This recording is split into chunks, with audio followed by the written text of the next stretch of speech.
열왕기하 13장 말씀입니다. 열왕기하 13장은 북이스라엘의 여호와하스와 요아스 두 왕에 대한 이야기입니다. 이 다 여호와스나 요아스 모두 예후의 자손들인 셈이죠. 예후가 이제 4대까지 이렇게 제일 길었습니다. 북이스라엘은 왕조가 시므리 왕조는 한 7일 만에 바뀐다든지 아주 교차가 심했습니다. 그런데 그만큼 죄가 깊었기 때문에 그러한 징계를 받은 것이죠.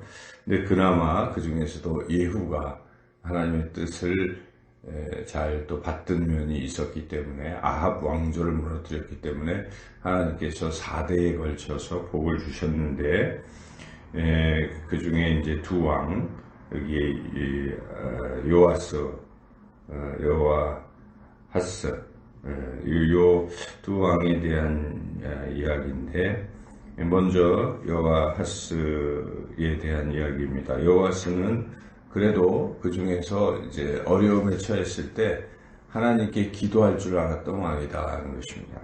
여기에 보면 4절에 아람이 자꾸 침입해서 괴롭히니까 여호와하스가 하나님께 간구하셨죠. 그때 하나님이 비록 악한 왕이었지만 여호와하스의 기도를 들어주셨다 하는 것, 이거 우리가 참 깊이 생각해 볼 문제입니다. 비록 악을 행하고 했지만 그러나 그 누구라도 하나님 앞에 나와서 잘못을 회개하고 하나님께 도와주십시오 기도하면 우리 하나님은 외면하지 아니하신다는 것이죠. 그래서 누구든지 부르짖는 자는 하나님이 환난에서 면케하시고 응답하신다. 이 놀라운 진리를 우리 오늘 깊이 깨닫고, 그렇다면 하나님의 자녀인 우리가 하나님 앞에 기도하는 걸 하나님 안 들으시겠습니까? 하나님께서는 우리의 기도를 반드시 들으시고 응답하실 것입니다. 그럼 우리는 우리에게 주신 이 귀한 기도의 특권을 놓치지 말고 항상 끊임없이 하나님 앞에 기도하여 응답받는 삶을 살아야 될 것입니다. 여호와스가 이렇게 기도해서 이 아람의 그 손에서 벗어났어요. 그런데 문제는 이렇게 응답받은 후가 문제입니다. 응답받은 후에 이제 삶이 변화되고 하나님 앞에 온전히 돌아서고 진정으로 회개하는 삶을 살았더라면 여호와스는 아마 훌륭한 왕으로 남았을 것이지만, 사람이 기도 응답 받고 나면 마음이 해이해지고 잘 됐으니까 그 위기 속에서는 막 너무 힘드니까 하나님 앞에 기도하다가도 위기에서 벗어나면 인간이 또 교만해져서 다시 옛날처럼 타락할 위험이 있는데 여호와스가 그렇게 죄를 또 범했다 하는 것이죠. 6절 한번 읽어보겠습니다. 그들이 이스라엘에게 범죄하게 한 여로보암의 집에서 죄에서 떠나지 아니하고 또 그 안에서 따라 행하며 또 사마리아의 아세라 목상을 그냥 두었더라. 완전한 회개, 척결을 하지 아니하고 여전히 우상을 또 섬기고 있었다. 그로 인해서 7절 보면 아주 타작마당의 티끌처럼 아주 더 큰 그러한 징계를 받게 되었다는 것입니다. 그래서 자기 주변에 부하가 마병 50명, 병거 10대, 보병 10,000명 외에는 남기지 않고 싸그리 그냥 멸절되는 이러한 또 더 큰 징계를 받게 되었다. 그러니까 사람이 참 중요한 것이죠. 이렇게 기도 응답 받고 하나님의 복을 받았을 때는 하나님께 더욱 감사하고 하나님 앞에 온전히 하나님을 섬기고 돌아와야 그 삶이 더 축복받는 인생이 될 텐데, 그거 잠시 위기를 모면했다 해서 저는 전처럼 행하게 되면 안 된다는 것이죠. 자, 이제 그 다음에 뒤를 이은 왕이 요아스 왕에게서도 우리가 교훈을 얻을 수가 있는데, 요아스는 잘한 점이 하나 있습니다. 그것은 하나님의 사람 엘리사를 의지했다는 점이죠.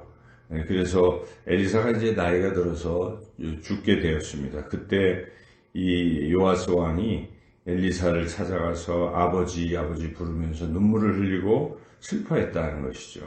14절에 보면 자기 얼굴에 눈물을 흘리며 내 아버지요 이렇게.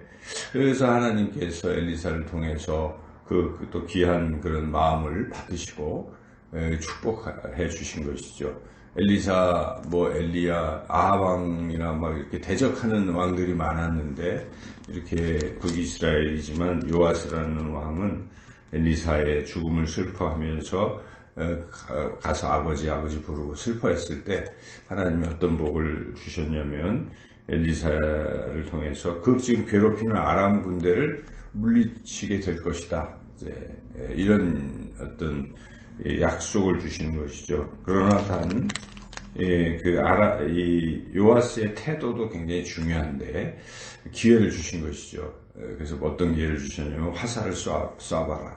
동쪽 창을 향해서 쏘니까 요람을 향해서 쏜 것이니까, 아람을 향해서, 그래서 아람을 이기게 될 것이다. 이제는 화살을 쏘지 말고, 화살을 손에 잡고 땅에 쳐라. 근데, 이 몇 번 치느냐가 상당히 중요했는데 18절에 보니까 3번만 그냥 치고 그쳤다는 것이죠. 이때 엘리사가 굉장히 안타까워하고 심지어 노하는 노함까지 가지고 아니 왜 3번만 치느냐, 더 많이 5번만 쳤어도 그 아람을 완전히 진멸했을 텐데 하고 매우 안타까워했다는 것이죠. 그리고 엘리사는 죽고 엘리사가 예언한 대로 요아스가 과연 아람을 아주 막 물리쳤어요. 그런데 물리친 횟수가 25절에 보니까 3번 쳐서 무찌르고 회복하였습니다. 근데 완전히 회복은 했지만 그 아람 자체를 진멸할 수는 없었다는 것이죠. 만약 6번 쳤다면 진멸했을 것이다 하는 것이죠. 19절 읽어보겠습니다. 하나님의 사람이 노하여 이르되 왕이 6번을 칠 것이니이다. 그리하였더라면 왕이 아람을 진멸하기까지 쳤으리이다. 그런즉 이제는 왕이 아람을 3번만 치리이다 하니라. 이 장면에서 우리가 깊이 생각해 볼 것이 있습니다. 하나님은 우리가 더 적극적으로 신앙생활 하기를 원하신다는 것입니다. 그냥 소극적으로 마지못해서 수동적으로 이 정도에 만족하는 그런 것보다는 더 적극적으로 3번이 아니라 6번까지 쳐서 하는 그런 적극적인 신앙의 태도를 하나님이 좋아하십니다. 우리 야곱을 보면 그렇지 않습니까? 야곱이 천사와 씨름할 때 자기 뼈가 부러지는 한이 있더라도 자기에게 축복하시라고 그렇게 밤새도록 씨름했던 야곱. 그래서 그가 이스라엘의 조상이 된 것입니다. 야곱, 형 에서가 아니잖아요. 그러니까 그런 적극적인 신앙을 하나님 기뻐하신다. 하나님은 우리가 믿음을 갖는 걸 굉장히 기뻐하십니다. 믿음, 이게 적극적인 신앙은 곧 믿음을 가진 사람들의 모습이 있잖아요. 어떤 어려운 상황에도 하나님은 반드시 하실 것이다. 하나님을 크게 믿는 것입니다. 하나님을 우리가 위대하고 더 전능하게 믿으면 그런 삶을 우리가 살게 되는 것입니다. 그래서 하나님도 말씀하십니다. 내 입을 크게 열라. 내가 그 입에 축복하리라. 근데 입을 조금 열면 조금 축복을 받는 것이죠. 우리가 항상 입을 크게 열고 적극적으로 하나님이 행하실 것을 위대한 일들을 우리가 크게 기대하고 나아가보면 큰 역사가 일어나게 된다는 것입니다. 우리는 야베스의 기도를 압니다. 야베스는 기도를 굉장히 스케일이 크게 했다는 것이죠.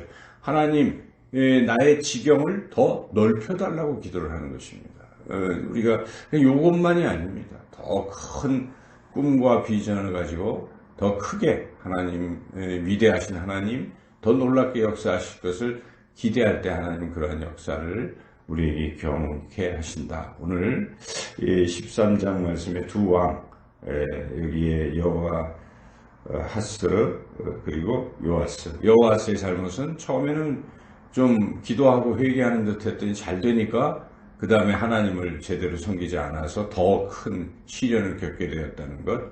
그리고 요아스는 이렇게 잘 했는데 너무 소극적으로 3번만 쳤다. 그래서 거기에 복을 받았다. 이런 한계를 우리가 보면서 우리가 진정으로 회개해야 됩니다. 할 때는 진실되게 하나님께 온전히 돌아와야 되고, 그리고 하나님을 더 믿고 신뢰하고 더 큰 일을 행하실 하나님을 기대하고 3번이 아니라 6번 적극적으로 그렇게 힘차게 살아가셔서 하나님의 더 놀라운 복과 역사를 경험하시는 저와 여러분의 삶이 되시기를 주님의 이름으로 축원합니다.